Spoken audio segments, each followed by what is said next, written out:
On Earth, if you take a collection of air molecules and decrease the volume that they are stored in, the temperature increases.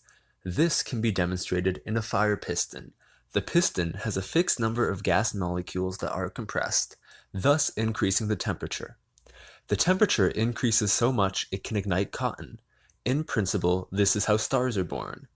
When the mass of a hydrogen gas cloud gets large enough, the gravity of the cloud pushes the gas into such a small volume that the hydrogen starts burning, then fusing into hydrogen into helium. Thus, a star is born. The star then sits on a teeter-totter of different forces. The force of gravity versus the force of pressure created by the fusion in the star. The rest of the life of the star is dictated on how massive it is. Eventually, the star will convert all of the hydrogen into helium.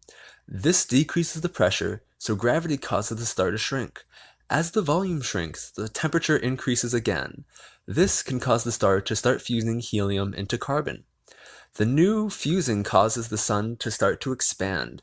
As the outer atmosphere of the star expands, the force of gravity on it gets weaker and weaker. If the star isn't massive enough, it will shed its outer atmosphere entirely. This is scenario number 1, a white dwarf. As the outer atmosphere expands, the only thing that remains is the core of the star. The core can be smaller than the Earth, yet have more than half the mass of a star. This small, dense core is called a white dwarf. White dwarfs are hot and dense, but no longer fuse elements. Eventually, white dwarfs cool down into black dwarfs over millions of years. Scenario number 2 is what happens to stars that are a bit more massive. More massive stars don't fly apart as easily.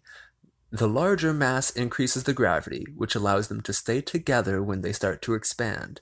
As they stay together, they start to fuse heavier and heavier elements. Eventually, they reach their limit. The heaviest element that can be fused in a star is iron. Once a core is fusing iron, it is unlikely that the star will become a white dwarf. The core of the star is under such immense pressure that the atoms are pushed so close together that the atoms are reduced to subatomic particles. The atoms become neutrons. Turning an atom into neutrons releases a huge amount of energy. This causes a supermassive explosion that flings the atmosphere of the star out into space. This is called a supernova. What is left is a neutron star. A neutron star can be more massive than the Sun, but about the same size as DC. Scenario number 3 only happens when the star is extremely massive.